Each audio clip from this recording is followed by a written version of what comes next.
If we want to change our lives, we need to change the way we see life itself first.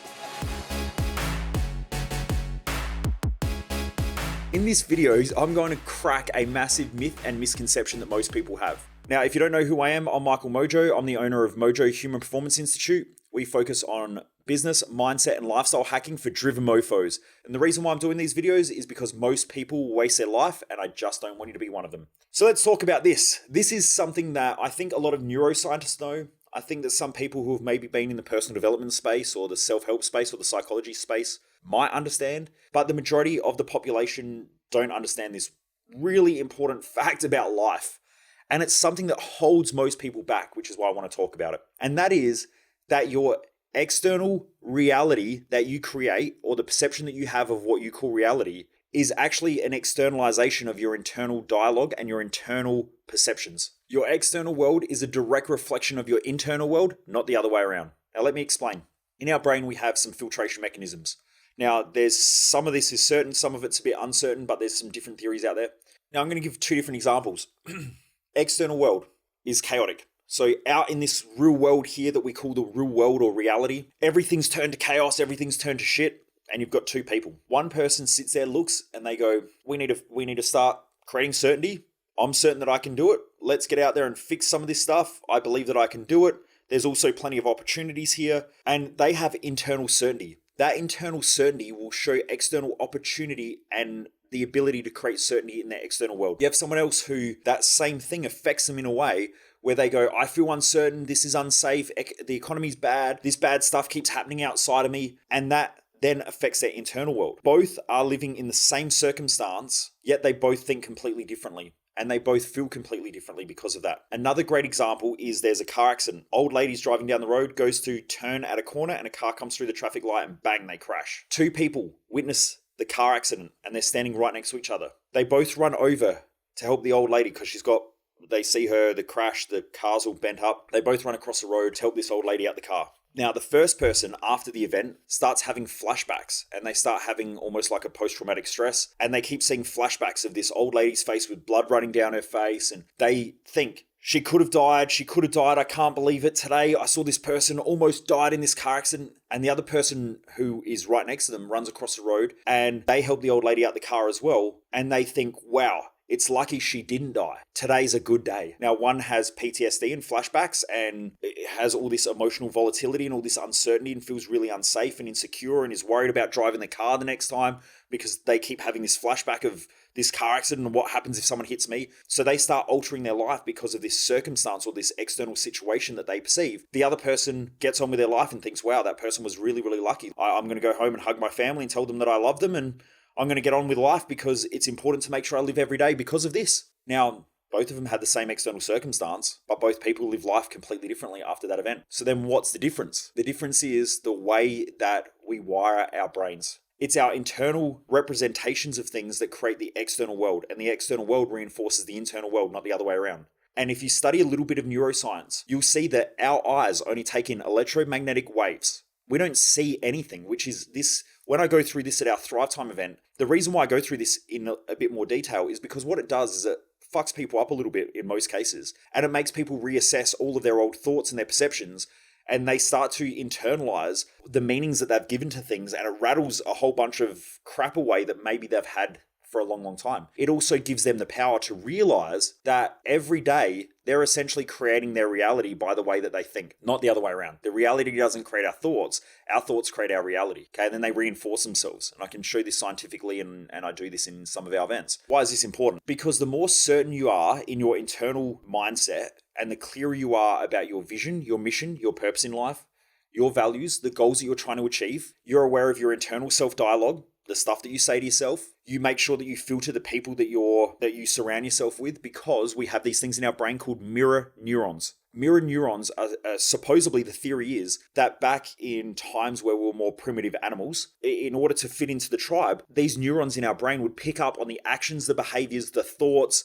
the voices of other people, and so we would adapt to fit in. Now, those mirror neurons may be a good thing, maybe not so much of a good thing, because if you're hanging around people who complain all the time, who bitch, who moan, who whinge, after a while, those mirror neurons pick up on that, and we start to adapt our behavior, our communication, all of those things towards fitting in. On the other hand, if you're around people that are driven, that are achieving, that are pushing hard, that are happy to work long hours, that want to train and exercise and look after their health, they'll have a completely different language. They'll communicate completely differently. They will act and behave. Their posture will be different. Okay, the way that they help people around them will be completely different. All of these things make a massive difference. So those mirror neurons are picking up on these things. That's why you probably heard that quote before: who you hang around is who you become. And that might be partially true. Well, it definitely is according to neuroscience based on the mirror neurons. But it also depends who else you hang around as well and what else you're putting in. Like, I can hang out with friends for a short period of time who don't think like I think, and hopefully I'm rubbing off on them. But if I hang around them for too long compared to other people who are pushing hard and challenging and so on,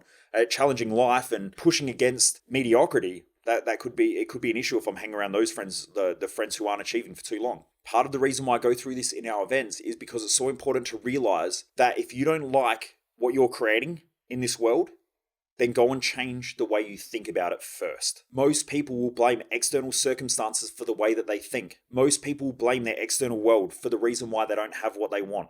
This is a trap. Now, according to neuroscience, okay, so I'm not making this shit up. This isn't just like, I didn't just go to read a personal development book and just fucking say that, if we just dream it, then we'll create it. That's not true. There's also other things as well. There's a lot missing from that quote. Okay, I hear people say that all the time. Well, I just manifest things. Now, the word manifest means to bring into existence. We're manifesting everything. Everything that I have right now is a manifestation of my thoughts, according to neuroscience, according to philosophy, according to psychology, if you read the good stuff. So we're manifesting things all the time, but that means we manifest our good things. We manifest the bad things. We manifest the life that we've created from previous past thoughts and thought processes and perceptions that we pick up on, and actions and behaviors. We manifest things through our actions, our behaviors, our thoughts, our beliefs. All of those things are manifesting things. Now, if we don't like what I'm going to use the term loosely because this word gets thrown around. I'm very cautious about the languaging that I use in most cases, because if I use the word manifest, especially when I'm talking to business owners, they're like, this hippy dippy weird motherfucker is talking weird shit. Because they're used to hearing this stuff in non-effective and non-appropriate ways, where people just go, I just manifested all this great stuff in my life. Yeah, you look at that person, they're broke as shit, their health is crap, they're stressed all the time, but they go, I just manifested the good things. Well, what about all the bad things? What about the fact that you don't have any money? What about the fact that your health is shit? What about the fact that your mindset is crap and you think that governments and everybody's controlling the world? Did you manifest that as well? Or does that just happen? Okay, so the word manifestation means to bring into existence, and that is based on all of our past thoughts, our actions, our beliefs, and so on. If we want to change our lives, we need to change the way we see life itself first. And the way that we do that is by slowly changing things like our languaging. Tony Robbins does this really, really well. There are some things that, I'm a huge fan of with all different people. So anyone I talk about, I tend to look at different things, and I'll look at what works and what doesn't work and what's good and what's bad. And there's both in all people's work, including mine. That's why people push to achieve more and be better. So in there, what he does really, really well is he talks a lot about the power of language and the power of your physiology, and why using language and physiology is so important, because it does help us to change those things. If you're sitting there slumped all day and you're saying things like life's shit, bad things always happen to me, the government is controlling everything, corporations are screwing the world, well, that's the world that you're going to reinforce, and that's the world that you're going to see. Stop reinforcing it. Governments do control people, but that's because there are a lot of people that need to be controlled. Because if not, if you just let everyone do whatever the fuck they want, most people are going to cause chaos because they're erratic. The average person is fucking erratic. Okay, imagine if everyone just did what they wanted. They would be erratic. So we need police officers. We need governments to control that shit. But the more and more you control yourself, the less you need governments to control. So this happened only recently. I was talking to a friend of mine about that. And they said, but, they were talking about this stuff. And they said, well, governments control things. Governments, they control the way that businesses operate. And I said, but here's the thing. If you're in control, like I'm in control, if the government changes policies and they put up tax massively, I just pack my shit up and I go live in another country because I can do that. That's the benefit of me being empowered financially. That's the benefit of me being empowered mentally. Is there any area of life that you don't empower yourself in? You'll be overpowered in, you'll be controlled in. If you didn't empower yourself in an intimate relationship, you'll be controlled in that relationship. If you don't empower yourself in the area of wealth, you'll be controlled or overpowered in the area of finances. And this is what happens in retirement. A lot of people who just go, well, I don't care about money. They get to retirement and then all of a sudden the government goes, you're only worth $300 a week. And they go, well, that's not enough to live on. And the government goes, well, sorry, you're not a valued member of our society anymore. You were once, but not anymore. I'm sorry, we'll give you just enough to survive and just enough to stop you killing politicians and just enough to stay passive. That's about it. Okay, if you don't empower yourself in the area of mindset, you'll have your mind mentally controlled. So you want to control as many areas as you can within your own life. If you're not empowered in the area of health, you'll go to the doctor and the doctor will say you've got 6 months to live, and the medical system will overpower you and tell you what you can and can't do within your own health and when you're going to die and when you're not. Okay, so these are things that I think about consistently, is where am I not empowered and how do I change that? Your mindset, though, is the thing that affects every area of life. It affects your values. It affects your purpose in life. It affects your mission. It affects the way you operate. It affects your habits. It affects your self-sabotage. It affects your self-destructive behaviors. And the crazy thing is, I find that in the majority of people, it's the area that's least invested in. In one of my previous podcasts, I went over a guy that I was talking to who'd spent hundreds of thousands of dollars, who was a highly, highly qualified expert in their field, and they'd spent hundreds of thousands of dollars on study and learning through their whole life. Yet at the same time, I asked him how much has he spent on understanding his own mindset and his own psychology and what drives him and what creates his self-sabotage patterns and his destructive behaviors. And he was like, I've spent fuck all on it. If your mindset creates and destroys everything in your own life and is the thing that will empower you, disempower you, is the thing that will fuck things up in your own life and is the thing that will get you out of challenging times, and it's the least invested in thing, don't you think that's a massive problem? It blows my mind when people say that. I know that I've spent a lot of money on cars, and I've spent a lot of money on clothes and things like that, but I've spent way more money learning and on my mindset because it is the most valuable thing that I own. And I remember something that Warren Buffett said, and you've heard me quote him before. He's the greatest investor in history. He's one of the richest people on the planet. And also, he hasn't dropped outside, I don't think, the top 10 rich list in the last 20 or 25 years, I think. So he's a phenomenal person. He owns Berkshire Hathaway. He's 92 or 93 years of age, still works. And if you watch his documentary, Becoming Warren Buffett, he speaks a lot about this. And he said in there, I remember him saying, I skip to work every day. He still goes to work every day. He starts at the same time, finishes at the same time. He loves what he does. That's why he still works, because he loves it. And his business partner is Charlie Munger, 97 years of age, and they still both work together. Okay, you can watch, if you just go to YouTube and type in Berkshire Hathaway, which is their business, or you can type in Warren Buffett and Charlie Munger, and you can get some of their interviews that they do, and they're fantastic. They're still switched on. They're amazing, amazing individuals. But something that he consistently quotes is, there's a couple of amazing quotes that he has. One of them is, it's a quote that he references all the time. It's not his quote. I think it was Samuel Johnson who originally said it. But it's, the chains of habit are too light to be felt until they're too heavy to be broken. Okay, I love that quote. The other thing is that he spends the majority of his time studying, learning, and reading, because he knows something that the average person doesn't know, and that is that your mindset creates and destroys shit. He also knows that in tough times, you need to have certainty. That's where great leaders are born. And he wants to be a great leader, or is a great leader. Your mindset is the thing that creates and destroys everything in your own life. It's the least invested in thing in most people. Most people put more value on their car than they do their own mindset. Most people treat their fucking kettle at home or their coffee machine better than they treat their own mindset. Most people treat their dog better than they treat their own mindset. Okay, now that's not saying that you should mistreat your dog, but you sure as shit should mistreat your own psychology and your own mindset. And I don't understand why most people say to me, I want to live a better life, yet they place the least amount of time, effort, and money and investment into their own psychology. It blows my mind. Like, essentially, that's the operating system for everything. Now, before I was talking about how your brain works, when you have things like your eyes take in electromagnetic radiation. They don't see anything. So electromagnetic radiation comes into your eyes. It's essentially light. And then your brain interprets what that light means. In fact, your brain doesn't even see color according to neuroscience. The color that we see or perceive, unless you're colorblind, is just different frequencies of electromagnetic radiation that we pick up on through our eyes. The sound that we hear is just compressions of air floating through the air. And that's why when someone says, this person said something and it hurt my feelings. Well, what that person said didn't hurt your feelings at all. What people say can't hurt you. Okay? And there's all this shit going around now that, remember back in the day, sticks and stones may break my bones, but names will never hurt me? Well, now sticks and stones apparently break bones. Sticks and stones hurt people. Saying bad things to someone can hurt them. Well, it doesn't. It's our interpretation that hurts us. It's the meaning that we attach to things that hurt us. It's our beliefs that hurt us. It's the stories that we keep recreating about our past that hurt us. They're the things that cause the damage. Not everyone's going to agree with this, and I don't expect that everyone would. But hopefully for someone out there, it's just something that maybe they're thinking a little bit differently about this. For some of you, maybe it's piecing the jigsaw puzzle together that you've already know a lot about. But when you take responsibility and you really think about this stuff, it'll change your life. I remember at 19 years of age getting my first audio program on personal development, and I thought it was bullshit at the time. I remember doing, when I was studying my personal training course, I remember them going through psychology. And I thought, this is fucking bullshit. Why am I listening to this stuff? I remember it very, very clearly thinking that this is bullshit. Funny enough, I work in that field now. And I got to try and convince a whole bunch of other people that it's not bullshit and that it's probably the most important thing that they'll ever invest in is their own mindset and their own psychology, because it will create and destroy everything that they're going through.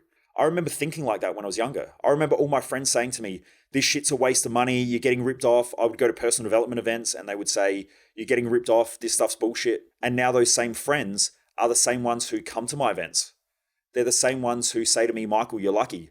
They're the same friends that say to me, we always knew you were going to make it. Now, that's not what they said at the time. They criticized me, they judged me, they took the piss out of me. I guess that's an Australian term if you're listening to it overseas. But essentially, they're bagging on me or ragging on me, however you want to say it. But those old friends now are coming to my events and they want to learn what I've learned. Okay, I get people every day who message me on social media or send emails to the company and they go, Michael, I'd love your help. Like, I'd love to learn what you've learned. And I say, come to one of my events, and the majority of them don't come. So they want it. They want my insights. They want me to give them the secret sauce. But the thing is that there is no secret sauce really. Okay, maybe the secret sauce is that your mindset is probably the thing that's going to create and destroy your life. And if you acknowledge that and you invest in it and you learn a lot, you'll probably get that money back tenfold. Like, I remember spending $1 million on study and learning and education and travel and all that stuff to study before I made my first $1 million in business. And I have so many people who are like, Michael, but I went to one event and I spent $2,000 and it was shit. I've gone to lots of shit events. I've read lots of shit books. It's just part of the game. Like, if you're worried about that, you'll go and spend $30,000 on a car. The thing depreciates to 15 grand in a couple of years. And you don't go out and go, I'm never going to buy a car again. You go out and buy one like 5 years down the track and you just lost 3/4 of the value. You go to sell it and that $30,000 car is worth $8,000 by the time you sell it. You've 100% guaranteed to lose money. The thing is that people want certainty. They would value certainty over a great life. And that's why people would rather spend money on a car and have it depreciate than go and spend money and complain about the one thing that they did that didn't work. It's just crazy. But anyway, it is what it is. So anyway, I hope this helps. I hope that it really helps you to think and consider maybe just how important your mindset is, and that part of the reason, I would assume that probably the number one reason why you're not where you want to be in life, or you're not getting the results you want in life, are your mindset. And maybe you just need to learn a couple of new things. Maybe you need to readjust everything that you're doing in life. I'm not sure. I have plenty of people who come to me and have spent lots of money on personal development, and they say, and self-growth. And we get psychologists who come to our events. We get people who work in mental health coming to our events. We get, doctors and medical professionals coming to our events. And, massive props to them as well for coming to an event that's taught from a guy who never went to university. I mean, I've studied the same books that most people who go to university study, but I just don't have a university degree because I didn't want to be confined to a way of thinking and being told whether I'm right and wrong based on my thinking. I want to know that I'm open to think in the way that I think and question things in the way that I question them, and not be told that I'm wrong because of the way that I'm thinking through things. That's why I do it. But anyway, massive props to those people, because it takes a huge amount of courage to come to an event like mine for those types of people. A lot of them realize as well that there are gaps. If you're not getting the results you want, maybe the first place to check in with is your own mindset and ask yourself better questions like, how does my thinking impact the results that I'm getting? How does my mindset impact the stresses that I'm creating? How does my mindset impact the people that I keep, I guess you say, attracting or hanging out with in my own life? What would I have to do to change my mindset? What would the mindset be of a person who is achieving these great things in life that I really want? What would the person think? What would their actions be? What would their habits be if they had created the life that I want to create right now? What would they do? What would they be doing? How would they be acting? How would they be thinking? And start to implant that, because that's what I did when I was younger and I got my first personal development book and my audio product, the first audio product that I got. I remember walking down the street and listening to it on the original iPod, the stick thing, it wasn't the original one. It was the stick one that was like 256 megabyte. I remember I couldn't even put a full CD on it. And I would listen to it over and over again. And one of the first things that I had to do was figure out things that I was grateful for. And back in those days, I could not even do that. I remember walking for probably a week to 2 weeks around the block of the house that I was living in. I was living back at home with mum and dad. And I remember walking around the streets, and this thing would come up every morning. Okay, think about the things that you're grateful for. And I was like, I can't think of anything that I'm grateful for. Okay, I felt like a piece of shit. I hated myself. I hated my life. I hated what I'd created. I'd just broken up with my girlfriend. Okay, I'm living back at home with mum and dad. Myself and my mum used to clash all the time. We would argue consistently. We would yell and scream and fight with each other. Okay, I didn't enjoy it. I would go out most nights drinking. Okay, I wasn't in a good place. But then I remember one day walking along, and I remember the exact moment that it happened. I looked down and I went, well, I've got legs and I'm walking. I guess I could be grateful for that. That was the first thing that I could think of that I was grateful for after 2 weeks. And it seemed so ridiculous, but that was how bad my mindset was and my psychology was. And then the more I would do that, I started realizing, well, I'm actually walking and the sun's out, so I'm grateful for that. And now today I can hear the birds chirping, so I'm grateful for that. And slowly I started building on these things that I was grateful for in my life. And that's where I started from. That's how shitty my mindset was. That old me now, if I had to spend time with that old me, I would probably be frustrated. I probably wouldn't even hang out with them, okay? Because I was just in a bad place, okay? But that's where I started from. Personal development, self-growth, mindset, all of that stuff changed my life. It changed it, okay? And I'm so grateful for all the mentors that I had, the coaches that I've had along the way, the books that I've read, the audio products that I bought, the seminars that I attended, because all of those things changed me to make me who I am today, and I wouldn't be that person. In fact, some of the old people that I used to work with now come to my events. Two of the guys that I did my apprenticeship with now attend. They both own businesses, okay, as diesel mechanics. And they both attend our business and entrepreneurial mastermind, and they're good friends of mine now, okay? But back in the day, like, they wouldn't, I mean, I'm surprised that they even want to be around me because of how I was back then. Change your mind, change your life. Anyway, I hope that helps everybody. Please remember to subscribe, like, and share, as most people waste their life, and I just don't want you to be one of them. Never underestimate the dream, and if you haven't already done so, please make sure you give us a star review and or a star rating, and also write a review if you can, if you're on iTunes. Also remember to subscribe if you're on YouTube. I really appreciate everyone doing that. It keeps pushing us up the rankings. We hopefully will crack into the top 10 in the next couple of days. The more people that can like, subscribe, and share it, the more we'll get into the top 10 and the more people we can reach. And that's my goal. I really want to reach tens of thousands, if not millions of people with this, and just keep sharing my daily insights and my daily thoughts. So I hope that they're helping. Anyway, keep pushing, keep achieving, and remember, never underestimate the dream.